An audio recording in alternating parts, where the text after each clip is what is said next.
Okay, you guys, welcome back to another video. Today we have something kind of interesting.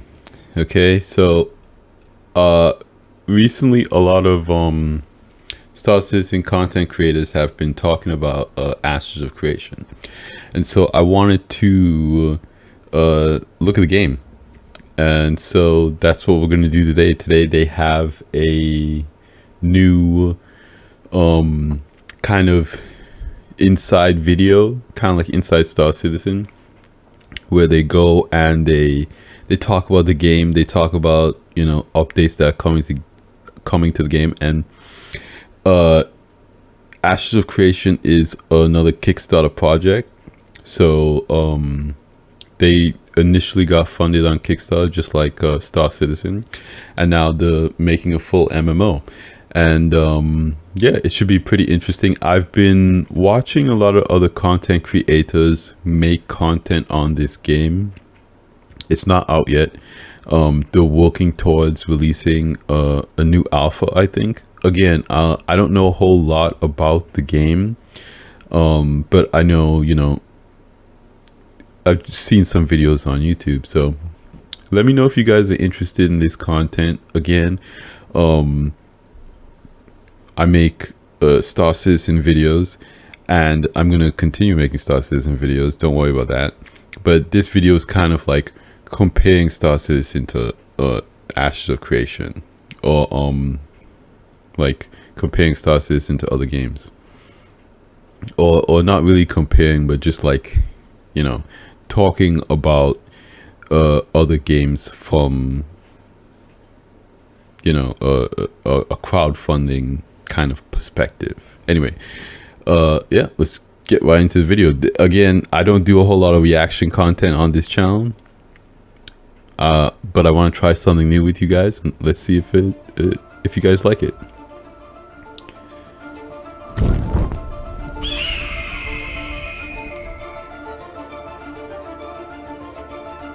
All right, Ashes of Creation.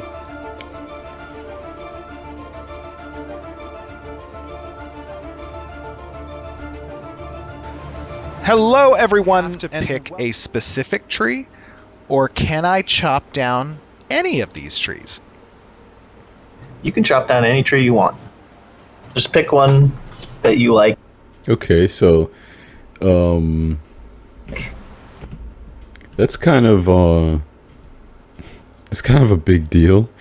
So apparently they're saying here that everything is interactable.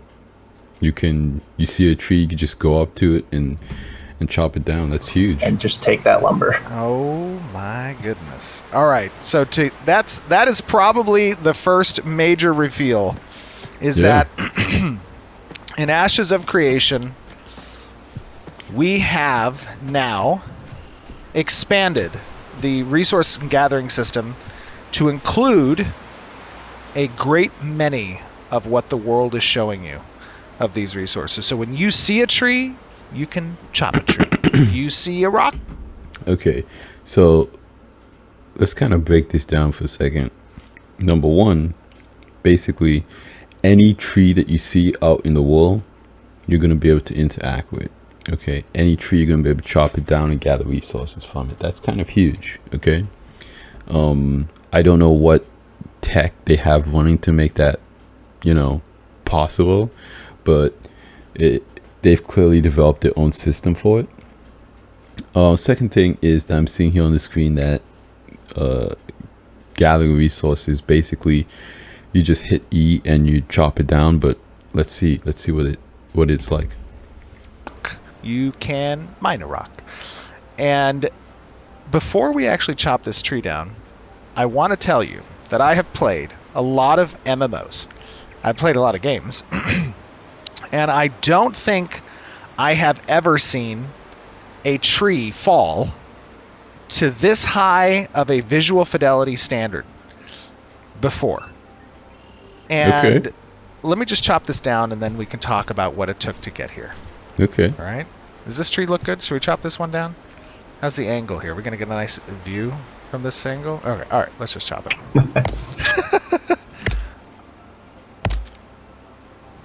I love the new UI. Oh, I know. And the sound. Get ready. It's happening. Oh my gosh. Look at the dust kick up. Look at the canopy of the tree get impacted and when it falls. Wait. That's not all. As it dissolves, it comes back and it grows. And of course, we are speeding up this growth stage, right, Alex? Yeah, you're correct, yeah. So we're speeding this up now to give you guys an idea of how these assets regrow in the world. Okay. What? Okay, so they're speeding it up. So apparently when you chop a tree down, it's like this location is where this tree will spawn.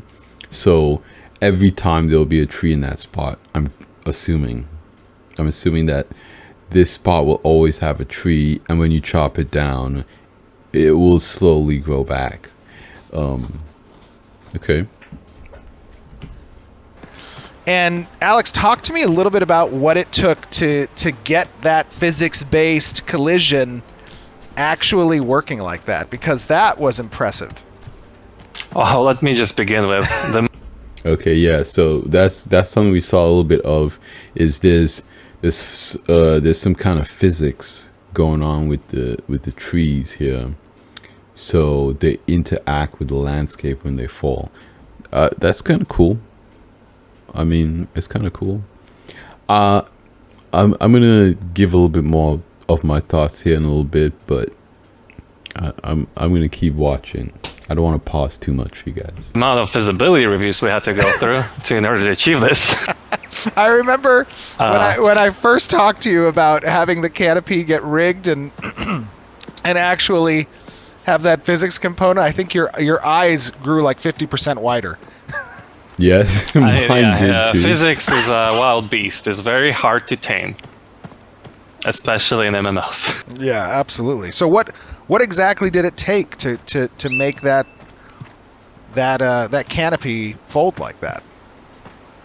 Well, yeah. Basically, what happens is when you chop down a tree, we swap out the static mesh, which you see in front of you, to a skeletal mesh, which then we simulate physics and apply force to the direction we want the tree to fall.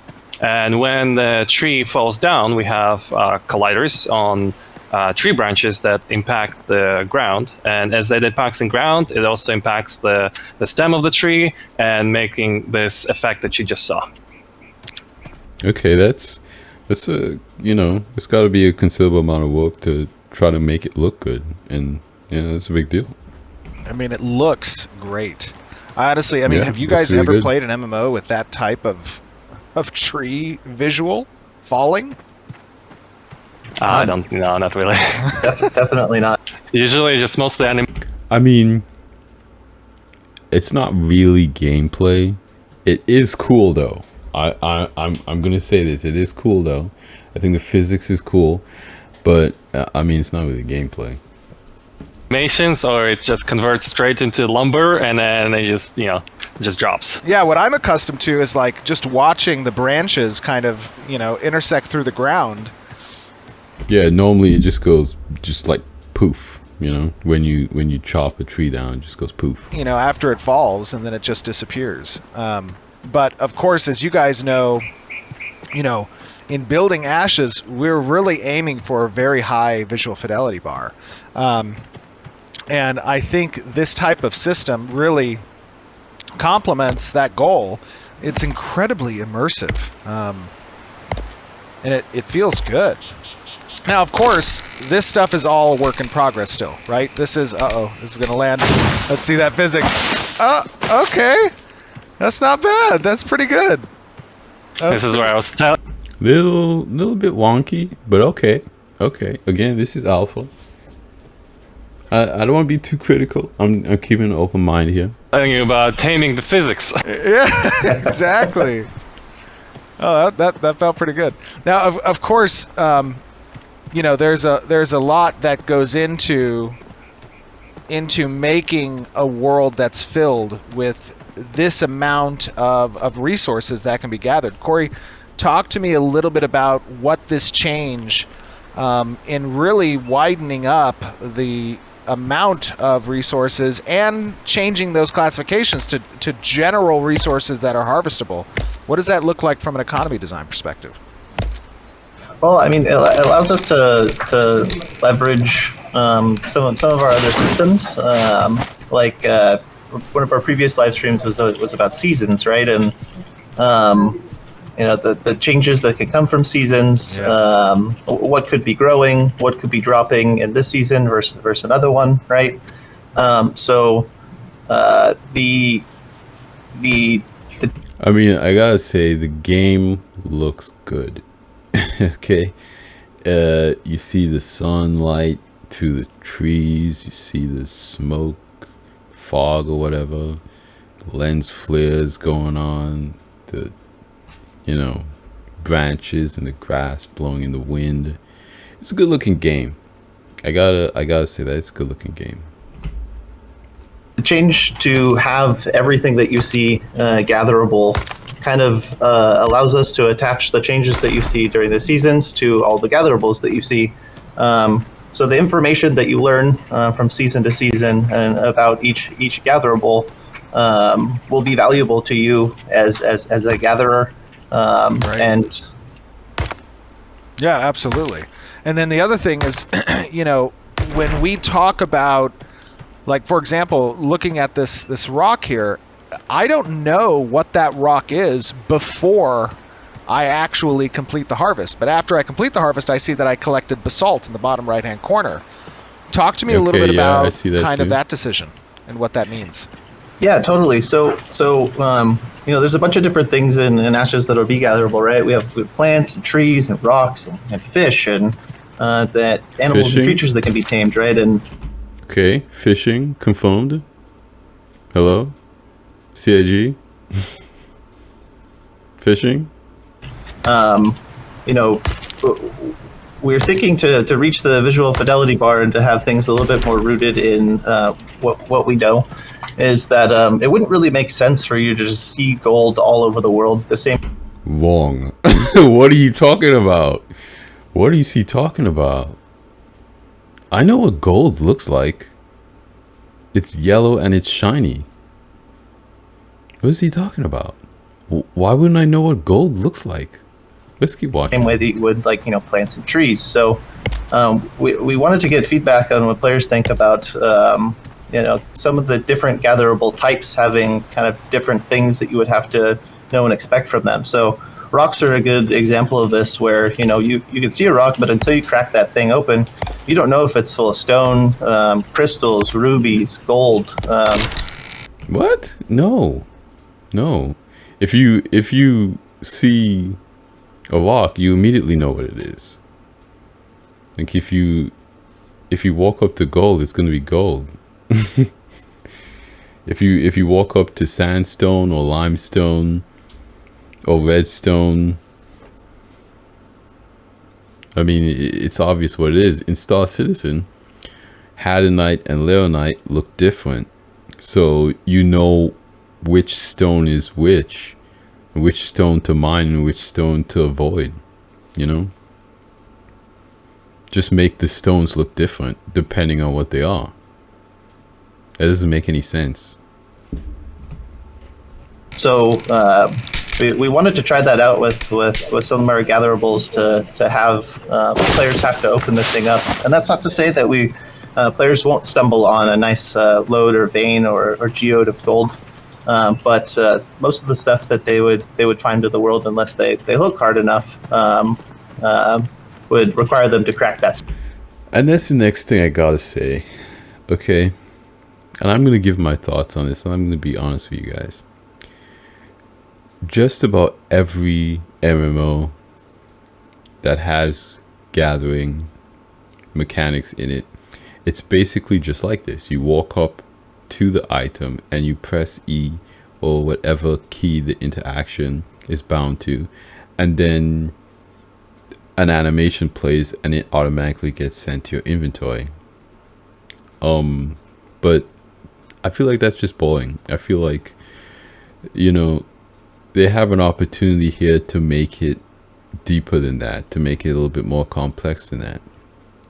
I mean, maybe he was expecting too much, but it would have been cool to see something like, depending on what angle you chop the tree down, determines what direction the tree falls in. Maybe something like that. Maybe a physicalized tree model where after the tree falls down, you then have to chop it up into smaller pieces instead of just like this 30-foot tree automatically going into your inventory. And then it would also make it, you know, kind of a group activity. Maybe you have one person who's going around chopping down trees, and there's another person going around turning those fallen trees into lumber. I feel like that would be a cool mechanic for them to add that would deepen the gameplay instead of just, you know, walking up to a tree, pressing E, the animation playing, and then it's in your inventory. I feel like just about every MMO has a mechanic like that. And if you're gonna, you know, this feature has been really hyped up. And right now, it just kind of feels like just about every, you know, what's in every other game. And with the rock situation, I don't think that's good. I think they should make the rocks look like the ore that's inside of them. So players will have to learn what the rocks look like if they want to mine it, instead of just, you know, walking up to a random rock. Oh, hey, this might be gold. This might be a crystal. That, to me, that doesn't make any sense. To me, it's kind of weird. It's very gamified. It's just an odd choice to make the system where you don't know what a rock no, that doesn't make any sense. If you walk up to a rock, you immediately know what kind of rock it is. Stone open. Right. And of course, there are additional systems, some that we haven't really gone into too much detail on, but as an example, surveying can play a key role in helping players to identify locations of rare resources within an area. Is that correct? Yeah, definitely. Talk to me a little bit about surveying. Yeah, so surveying is a way that players can check out an area for resources. Players can learn where resources are that are static and that grow back in the same location. But we'll also have resources in Ashes that can spawn anywhere. So surveying will help players locate those resources. So if they're looking for something specific, they can hunt them down. Surveying will also allow players to uncover hidden resources that players wouldn't be able to see with their naked eye. Another thing that surveying would provide is some of the information that we were talking about before, right? Like for instance, if you survey and inside of your survey area, there's plants. You might learn when that plant, what season that plant likes to grow in. You might learn whether it likes to be watered during the winter versus how it likes to be watered in the summer. You might learn. I see that the interior of this rock now has ore in it. Yeah, see, you found one with some iron. So not all those rocks are just slabs of basalt. You might find some iron, maybe some gold, maybe some copper. We'll see. Oh, that is super cool. This one was also iron. Very nice. It looks like you found a little iron deposit there. And so when players interact with the survey system... Well, to me that kind of doesn't make any sense. If they have the ability to make the rocks look different, why would they put the differences in the way the rock looks on the inside of the rock and not on the outside? That doesn't make any sense. Again, if you have the ability to make different looking rocks, just make different looking rocks. Talk to me a little bit about what that interaction looks like. What exactly does the survey gameplay layer Okay, here we go. feel like? Yeah, so you'd work with a surveying tool, and you set the surveying tool down, and that tool would have a specific area in which it's able to uncover and extract information about the resources that are in the area. So, as a starting out gatherer, you might end up with one of the tools, right? But as you progress and become more proficient with using the tool, you might be able to set up additional pylons and extend the area of your survey. More pylons. Yes, Sorry. pylons. So, right, and so that allows you to start kind of making shapes and having more strategic areas that you're surveying. Right, if you could connect multiple pylons to create a shape, maybe you could follow the twisting caverns of a cave. Maybe if you're out in the open like we are here, you could just try and make yourself a nice widened shape to scan as much of the area as possible. So it'll be up to the player to be tricky with their surveying tool to try and get the most efficiency out of their survey. Okay, I would like to point out one thing, is that are these apple bushes? I'm collecting Yes. apples, and they're like from a bush. They are from a bush. That is awesome. Hey, this is Vera. I know. This is Vera. There are apples that grow on bushes. So the survey system, I think, is one that's really cool because it also... So are plants in the same system? Again, this is alpha, so I don't want to be too critical, but I don't know. I want them to go into more detail about that. Like, is it the same situation with the plants, where plants would just spawn apples? I don't know. all is a part of this kind of cohesive... Or is there like a dedicated apple plant? Because if there's a dedicated apple plant, that's different. That's okay. land management system, right? Is that resources spawn at a set rate, and Okay. that rate can be influenced by how other players are interfacing with the resource system within a given area. And Okay, yeah, it looks like that was specifically an apple plant. I know I'm saying apple plant, which sounds wrong because apples grow on trees, but yeah, it seems like that was a specific apple plant, and when he harvested the apples, they were removed from the plant asset. So, I mean, there's really nothing I can really complain about that. It's just, again, really kind of a basic implementation of harvesting. You just walk up to a plant, press E, and you get the resources. It's just kind of, kind of basic. It's just kind of a basic system right now.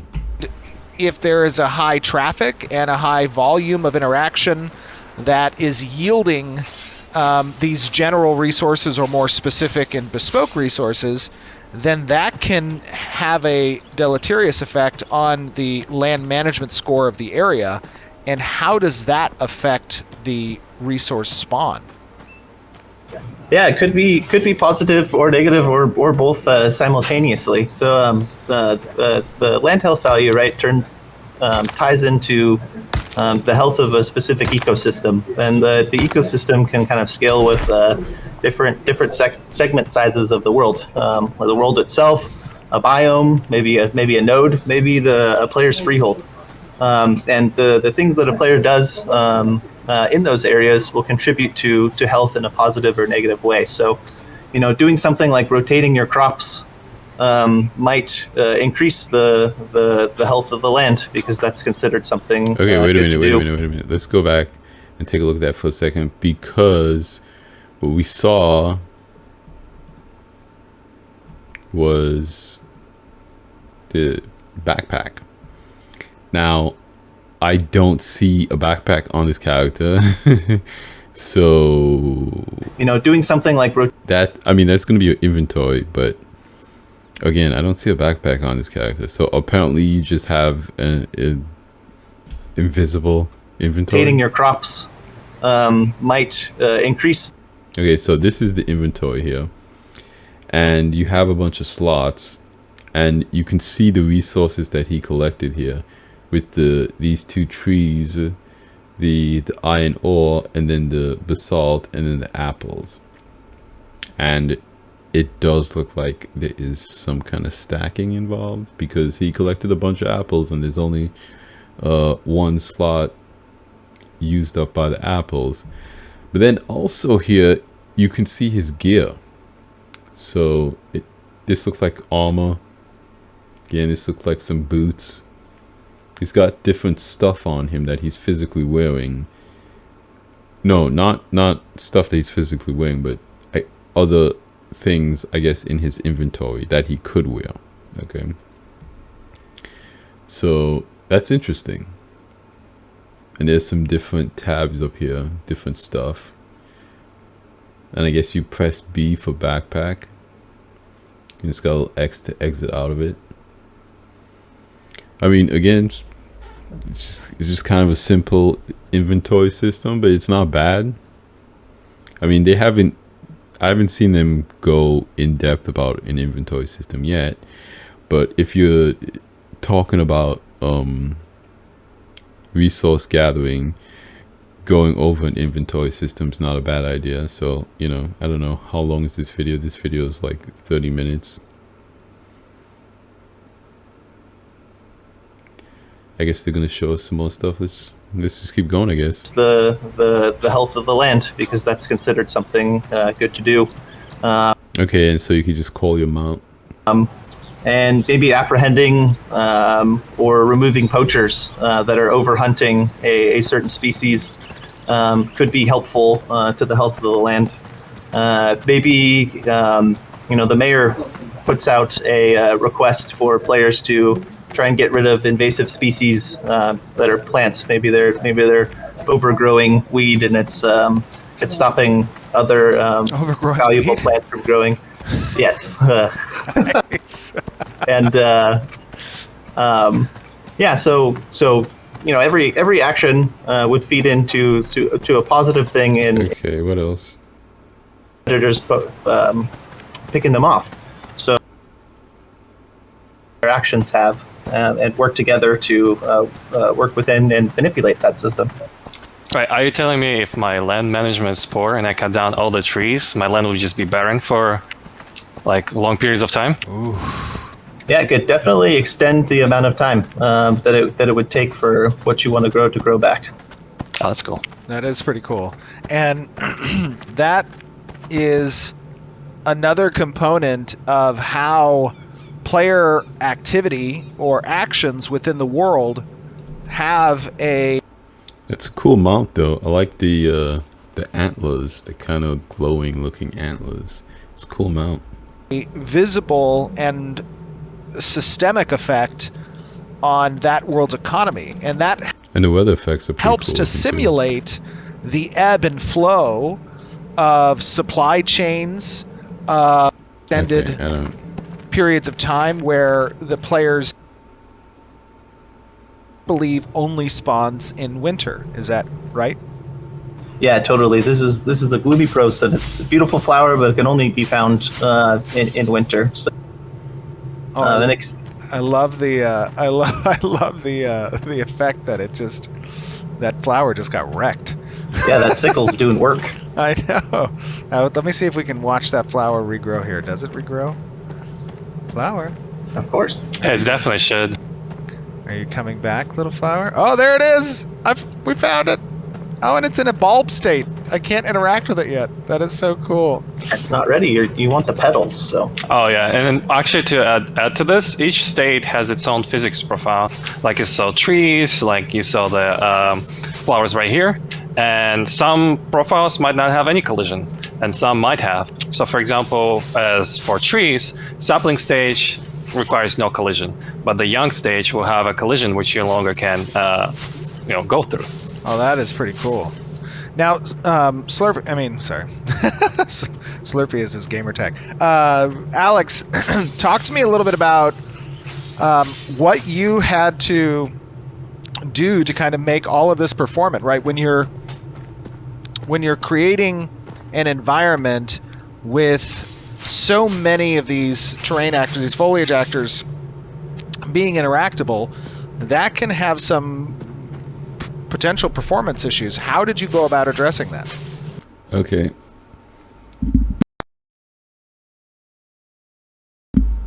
I mean, looks good.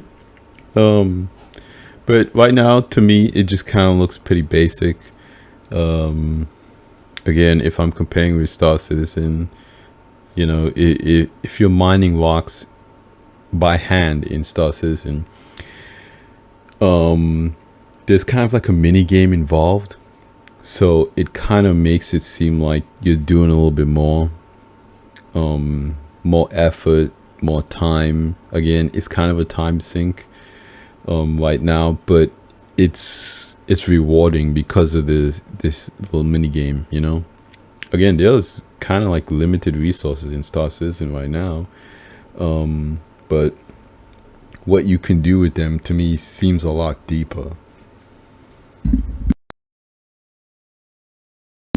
So if you go and you find a rock that you want to mine, you have to go through the whole mini game, and then that rock explodes, and it spawns physicalized items, and so your character has to pick up those items by hand and put them in their backpack.